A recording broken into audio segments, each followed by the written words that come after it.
Terima kasih telah bergabung bersama saya, Lilian Ing. Saya banyak sekali mendapatkan pertanyaan.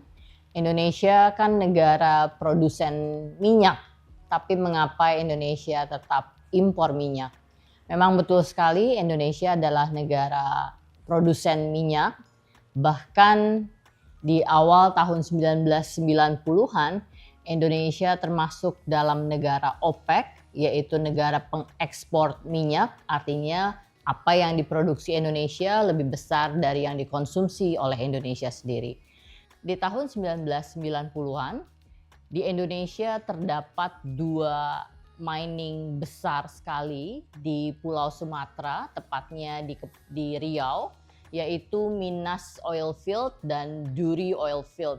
Duri Oilfield ditemukan tahun 1941 dan Minas ditemukan di tahun atau mulai beroperasi di tahun 1944. Dua tambang minyak tersebut adalah termasuk yang sangat besar di dunia. Di tahun 1990-an, produksi Indonesia itu mencapai 1,6 sampai 1,7 juta barel per hari produksi minyak. Sementara konsumsi minyak Indonesia saat itu jauh lebih kecil pada kisaran 300 ribuan. Sehingga hasil kelebihannya bisa diekspor. Dan Indonesia adalah termasuk anggota OPEC, yaitu negara-negara yang mengekspor kelebihan minyaknya.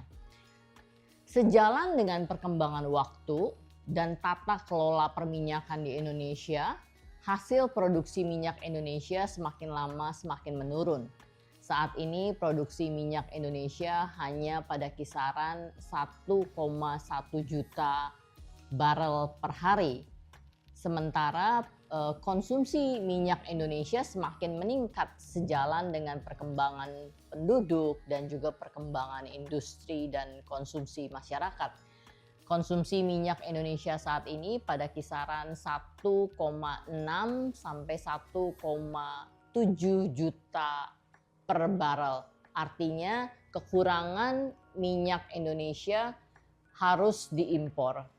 Dan selama ini memang impor Indonesia berasal dari yang seperti kemarin kita bahas, 57% berasal dari Singapura, 27% dari Malaysia, 6,3% dari India. Sementara impor LPG Indonesia sebagian besar berasal dari Amerika Serikat, Uni Emirat Arab, dan Qatar. Sejak tahun 2004, Indonesia sudah tidak lagi menjadi anggota OPEC karena hasil produksi Indonesia yang menurun dan Indonesia sudah tidak lagi menjadi net exporter karena konsumsi domestik Indonesia sudah melebihi dari hasil produksi domestik Indonesia.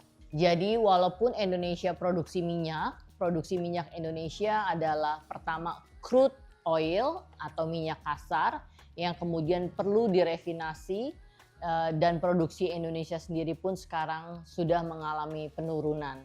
Mengapa mengalami penurunan? Ada berbagai hal. Yang pertama, eksplorasi sudah tidak lagi banyak ditemukan, artinya tidak terjadi eksplorasi baru. Yang kedua, tambang yang sudah ada tentu saja semakin lama produksinya akan semakin menurun. Dan yang ketiga adalah menyangkut tata kelola perminyakan. Karena investasi di minyak, gas membutuhkan kejelasan peraturan. Ini bukan setahun 2 tahun investment, tapi puluhan tahun investment. Dan disinilah peranan pemerintah untuk memastikan peraturan yang ada sehingga tata kelola minyak yang ada di Indonesia menguntungkan bagi produsen dan konsumen Indonesia.